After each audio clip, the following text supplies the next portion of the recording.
नमस्कार, मेरा नाम सौरभ शुक्ला और आप देख रहे हैं न्यूज़ 18। अमेरिकी राष्ट्रपति डोनाल्ड ट्रंप एक बार फिर ईरान के साथ बड़े समझौते का ऐलान करने के लिए आगे आए, लेकिन कुछ ही घंटों में तेहरान ने उनके दावों पर पानी फेर दिया।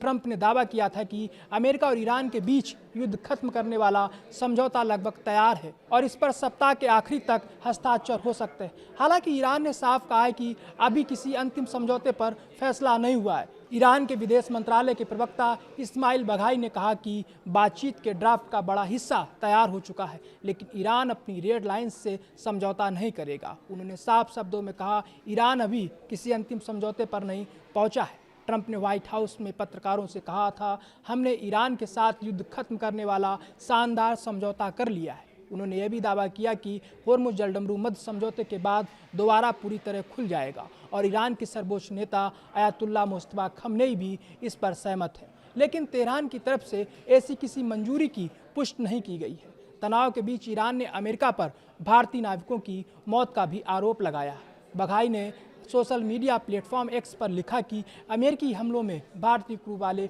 वाणिज्यिक जहाज निशाना बने हैं और कम से कम 3 भारतीय नागरिकों की मौत हुई है। उन्होंने इसे अमेरिका की सशस्त्र लूट और सरकारी समुद्री डकैती करार दिया है। इसके बाद भारत सरकार भी सतर्क हो गई है। शिपिंग मंत्रालय ने कहा कि खाड़ी क्षेत्र में बिगड़ते हालात को देखते हुए सभी एजेंसियों को अलर्ट पर रखा गया है। भारतीय नाविकों और समुद्री हितों की सुरक्षा के लिए विदेश मंत्रालय भारतीय नौसेना और अन्य साझेदार देशों के साथ लगातार संपर्क बनाए रखे जा रहे हैं। अमेरिकी सांसद जिम ने गाजा में ल्यूकेमिया से पीड़ित 6 वर्षीय फिलिस्तीनी बच्चे की मौत का मुद्दा उठाते हुए इजराइल की नाकेबंदी की आलोचना की है।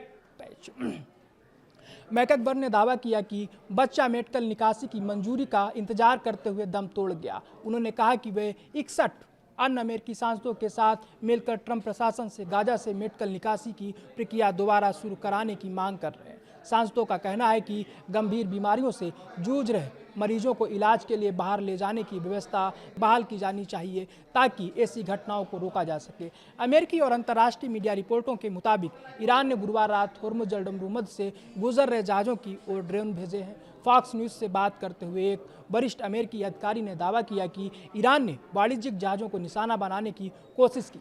अधिकारी के अनुसार अमेरिकी बलों ने 2 ईरानी वन वे अटैक ड्रोन को मार गिराया। इससे पहले ईरान की सेना ने कहा था कि उसने होर्मुज जलडमरू मध्य से गुजरने की कोशिश कर रहे एक उल्लंघन करने वाले जहाज़ को रोक दिया है। ईरान पहले ही घोषणा कर चुका है कि होर्मुज जलडमरू मध्य बंद है।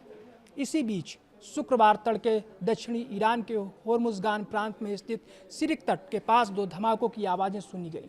बंदर अब्बास पोर्ट पर भी धमाके सुने गए। ईरानी मीडिया के मुताबिक धमाके समुद्र की ओर से हुए और उनका संबंध होर्मुज जलडमरू मध्य से हो सकता है।